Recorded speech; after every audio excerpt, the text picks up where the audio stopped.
तो इस वीडियो में हम लोग बात करेंगे इलॉन्गेशन, क्योंकि इलॉन्गेशन अभी तक हम लोगों ने जो पढ़ा वो इलॉन्गेशन बॉडी पे फोर्स, एक्सटर्नल फोर्स लगने के कारण हो रहा था। कभी कभी बॉडी में उसके खुद के वेट के कारण भी इलॉन्गेशन होता है। मान लीजिए मेरे पास कोई बॉडी है इस प्रकार से, ठीक है, इस प्रकार से कोई बॉडी है और उस बॉडी में जिसकी लेंथ L है और इसके खुद के वेट के कारण ये जो वेट है, ये बॉडी का वेट है, इसके कारण इसमें इलॉन्गेशन जनरेट हो जाता है। वो इलॉन्गेशन अगर कोई बॉडी एक समान काट की है, जिसे हम लोग प्रिज्मेटिक बार बोले हैं, अगर एक समान काट की बॉडी है और उस पर W वेट लग रहा है तो उसकी लेंथ में कितना चेंज आएगा वो हम लोग निकालते हैं। कैसे? उसके लिए डायरेक्ट फार्मूला भी होता है, डेरिवेशन के थ्रू भी किया जाता है। तो डायरेक्ट जो फार्मूला होता है वो WL/2AE होता है, जहाँ पे W जो होता है वो बॉडी का वेट होता है, यहाँ पे L जो होता है बॉडी का ओरिजिनल लेंथ होता है बिफोर डिफॉर्मेशन। एरिया उस बॉडी का एरिया, जो भी सर्कुलर बॉडी है या सिलेंड्रिकल जैसे भी है, E जो होता है उसका यंग्स मॉडुलस होता है। तो ये एक फॉर्मूला है जिसके थ्रू हम लोग बॉडी किसी भी प्रिज्मेटिक बार का हम लोग उसके खुद के वेट के कारण जो डिफॉर्मेशन हो रहा है वो निकाल सकते हैं। एक फॉर्मूला और बन जाता है जो कि इसको डेल्टा एल से लैम्डा एल स्क्वायर अपॉन 2 ही करके दिखाया गया है। इसमें होता क्या है, क्योंकि आपको पता है कि बॉडी W जो है बॉडी का सेल्फ वेट है, ठीक है, और क्योंकि आप लोगों ने पढ़ा है कि डेंसिटी इज इक्वल्स टू होता है मास बाई वॉल्यूम, ठीक है। इसी डेंसिटी को हम लोग मास डेंसिटी भी बोलते हैं, क्योंकि वहाँ पे मास बाई वॉल्यूम आ जाता है। सेम इसी मास डेंसिटी की तरह एक वेट डेंसिटी भी होता है, जहाँ पे मास की जगह वेट आ जाता है। और इसको अगर हम लोग फाइंड करते हैं W इज इक्वल्स टू रो जी करके आता है, ठीक है। ये क्या है? ये वेट डेंसिटी है, ये मास डेंसिटी है। आपको पता है density is equals to mass by volume होता है, mass by volume into g, ठीक है। तो ये वेट डेंसिटी है। इसी वेट डेंसिटी को हम लोग यहाँ पे लैम्डा दिखाते हैं, कहीं कहीं हम लोग फ्लूइड मैकेनिक्स में पढ़ेंगे उसको स्मॉल w से दिखाते हैं, तो उसमें कन्फ्यूज़ ना होइएगा। ये भी वेट डेंसिटी है, ये भी वेट डेंसिटी है। अगर फ्लूइड मैकेनिक्स में पढ़ेंगे तो इसको स्मॉल w से दिखाते हैं। इसको जब रखते हैं तो mg, आपको पता है कि mg ये वेट होता है बॉडी का, ठीक है। तो इसलिए स्मॉल w से इसको दिखाते हैं और कैपिटल W से इसको दिखाते हैं W by volume, wait by volume.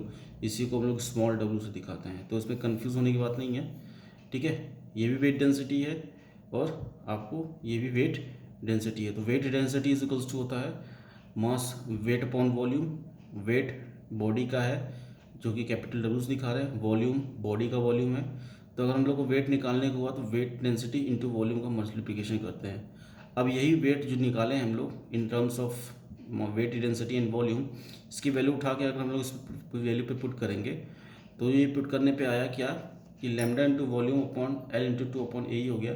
इस वॉल्यूम को हम लोग लिख सकते हैं उसका एरिया इंटू लेंथ। वॉल्यूम को हम लोग एरिया इंटू लेंथ करके भी लिख सकते हैं, ठीक है। देन ये चीज़ हम लोगों ने निकाला, यहाँ पे भी लेंथ, ये भी लेंथ, ठीक है। इसको उसका किया जो भी इसका कैलकुलेशन किया, ठीक है। ये निकल के आया lambda L square upon 2E, ठीक है। तो ये एक समान बॉडी का ये हम लोगों ने डायरेक्ट फॉर्मूला पढ़ा। अब इसी का डेरिवेशन भी है, और डेरिवेशन कभी कभी आ जाता है प्रिज्मेटिक बार का या कोनिकल बार का, तो उसको हम लोग देखते हैं कैसे सॉल्व किया जाएगा। तो उसके लिए हम लोग क्या करते हैं, उस बॉडी में से कोई एक स्ट्रिप निकाल लेते हैं। कोई एक स्ट्रिप हम लोग इस प्रकार से निकाल लेंगे और उस स्ट्रिप पे इस बॉडी के वेट के कारण डेवलप होने वाले स्ट्रेस और इसके स्ट्रेन को निकाल के पूरे बॉडी के लिए, पूरे बॉडी में कितना चेंज आ रहा है उसके लिए उस स्ट्रिप की अलग अलग वैल्यूज़ निकाल के उसकी स्ट्रेन निकाल के उसको इंटीग्रेट करेंगे फ्रॉम 0 to L। वैसे ही चीज़ यहाँ पे किया गया है। देखिए यहाँ पे आपको एक बॉडी दिखाई गई है, उस बॉडी में ये बॉडी है, इसकी एक स्ट्रिप हम लोग निकाल के यहाँ पे शो ऑफ किए हैं, ठीक है। इस बॉडी पे वेट W लग रहा है, ये वही स्ट्रिप है जिसको हम लोग को कैलकुलेट करना है इस बॉडी पे यहाँ पे कितनी स्ट्रेस और कितनी स्ट्रेन जनरेट हो रही है। मान लीजिए उस बॉडी जो कि स्ट्रिप थी उसकी जो थिकनेस थी वो डेल्टा स्मॉल डेल वाई थी, और जो चेंज इन लेंथ आ रहा है उसके वेट के कारण, बॉडी के वेट के कारण, वो कितना आ रहा है वो हम लोग डेल्टा वाई लिए हैं। इसे डेल वाई करके दिखाएं और इसे डेल्टा वाई करके दिखाएं, ठीक है, दोनों में फ़र्क होता है। डेल वाले इसलिए दिखाएं क्योंकि हम लोग इसको इन्फाइनेटली बहुत स्मॉल मान सकते हैं। अगर हम लोग को ऐसी कंडीशन आई तो डेल वाई को हम उसकी थिकनेस हम लोग स्मॉल मान सकते हैं, इसलिए डेल वाई करके दिखाया गया है। तो चेंज इन लेंथ आया कितना, डेल्टा वाई। तो अब इस स्ट्रिप पे, क्योंकि ये पूरी बॉडी थी, उस बॉडी में से हम लोग ये स्ट्रिप निकाले हैं और उस स्ट्रिप की अलग से स्टडी कर रहे हैं, जिसमें इस स्ट्रिप का हमको पहले स्ट्रेस निकालना पड़ेगा, देन उसके बाद उसकी स्ट्रेन निकालनी पड़ेगी। तो आइए देखते हैं कि कैसे इसका स्ट्रेस निकलेगा। आपको पता है कि स्ट्रेस इज इक्वल्स टू होता है क्या, stress is the resistive force, ठीक है। तो इस रेजिस्टिव फोर्स में जो कि हमारा एक्सटर्नल लोड हो रहा है, वो एरिया इंटू उसका क्रॉस सेक्शन पे डेवलप होने वाले जो भी स्ट्रेसेस हैं, उसको हम लोग रेजिस्टिव फोर्स कहते हैं। इसको sigma is equals to F force upon area के रूप में दिखाया जाता है।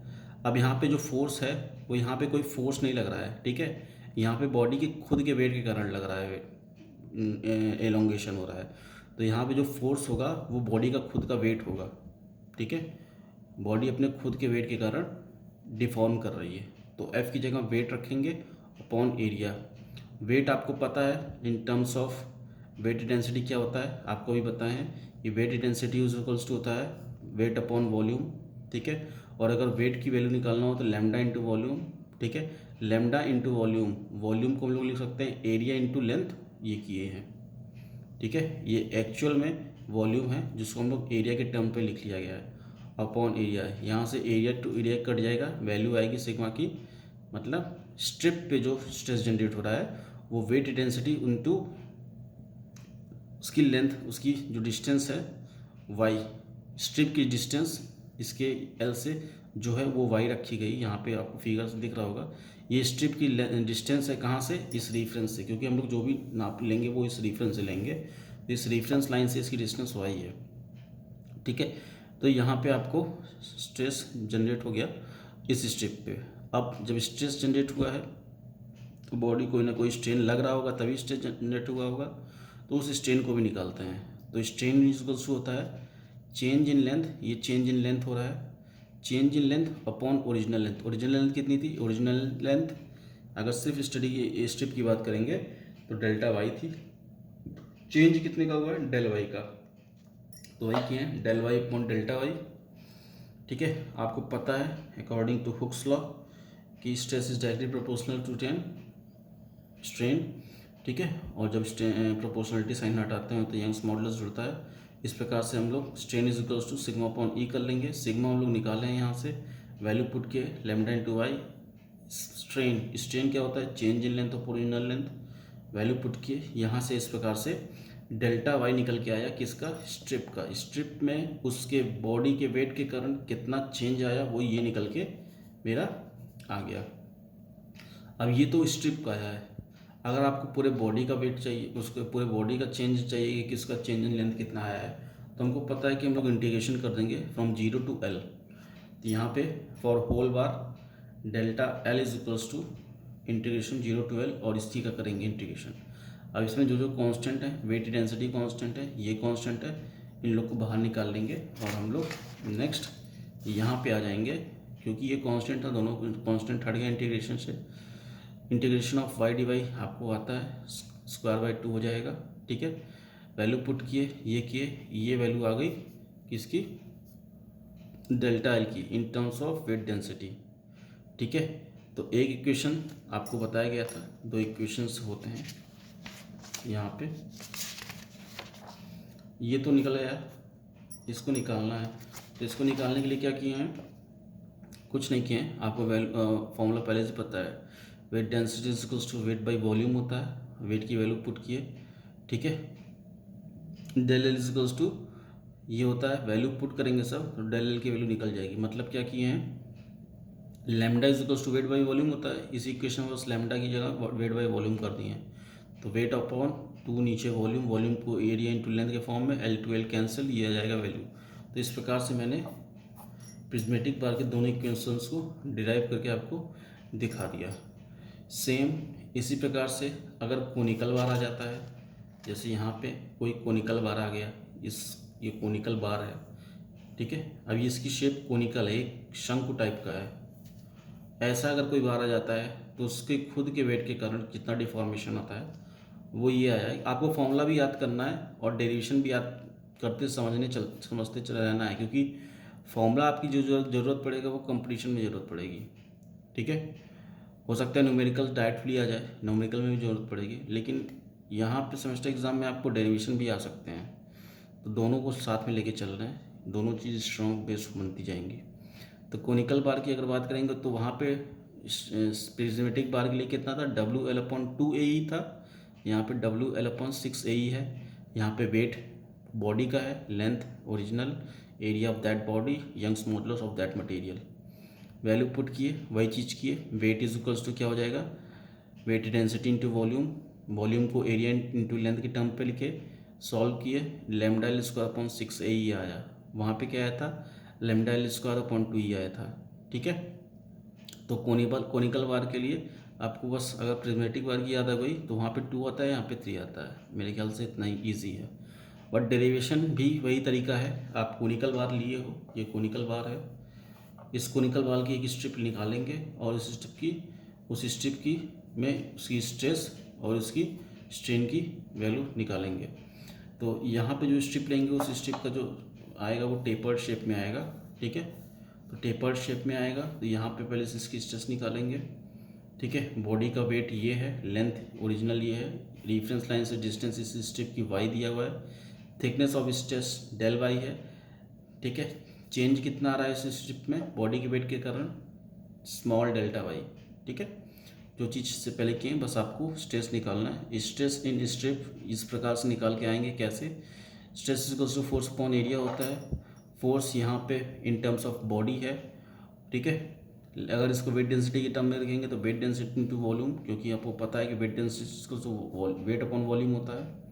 वैल्यू पुट किए, एरिया निकाले, सिग्मा स्ट्रिप निकल के आ गई क्या, λy/3। अब यहाँ पे वॉल्यूम की वैल्यू पुट करेंगे, क्योंकि ये कोनिकल है तो ये 1/3 πr²। ठीक होगा, यहाँ पे आर दिया हुआ है उस स्ट्रिप का रेडियस। ठीक है, πr² इंटू वाई दे दिया है, क्योंकि कोनिकल का वॉल्यूम वही होता है 1/3 πr²h। तो यहाँ वॉल्यूम डायरेक्टली पुट करेंगे, सॉल्व करेंगे तो λy/3 के टर्म में आ जाएगा ये। नेक्स्ट क्या करेंगे, इसी सेम स्ट्रिप का स्ट्रेन निकालेंगे। तो स्ट्रेन निकालने के लिए change in length upon original length, change in length कितना आ रहा है, del y, ओरिजिनल लेंथ कितना था, Δy। ठीक है, वैल्यू पुट किए, ये निकाले, वही सब चीज़ कर रहे हैं, बस आपको वैल्यू रख देनी है यहाँ पे। सिग्मा की वैल्यू आप इससे पहले निकाले हो, सिग्मा y/3। ठीक है, देख लीजिए, सिग्मा y/3 निकाले हैं, सॉरी Δy/3 निकाले हैं। ठीक है, डेल्टा यहाँ पे वेट डेंसिटी को डिनोट कर रहा है, y is length of distance of strip from reference, E Young's modulus. ठीक है, यंग्स स्ट्रेन आ गया, change in length upon original length. Value put के हमको Δy निकालना था, क्योंकि Δy he change in length को दिखा रहे हैं यहाँ पे स्ट्रिप के। ठीक है, अब ये निकल के आया किसका, ये स्ट्रिप का निकल के आया स्ट्रेन कोनिकल बार के शेप। अब इस कोनिकल बार का हमको पूरे बॉडी का चाहिए, तो फिर से वही करेंगे इंटीग्रेशन। अब इसमें जो जो कांस्टेंट थे हटा दिए, लैम्डा कांस्टेंट, ई कांस्टेंट और 3 कांस्टेंट, इसको बाहर कर दिए कि ये y²/2, ये सब सॉल्व करेंगे, आया फॉर्म में ये λL²/6E, यही चीज़ आया था। सेम अगर इसको इसके ये तो वेट डेंसिटी के टर्म में आया, चेंज इन लेंथ, अगर इसी चेंज इन लेंथ को हम लोग को बॉडी के वेट के टर्म में लिखना होगा तो हम लोग क्या करेंगे, लैम्डा की वैल्यू पुट कर देंगे। समझ में आ रहा है, वेट अपॉन वॉल्यूम, और जैसे से पहले किए ये सब निकल के यहाँ पे मेरा सॉल्व हो जाके आ जाएगा।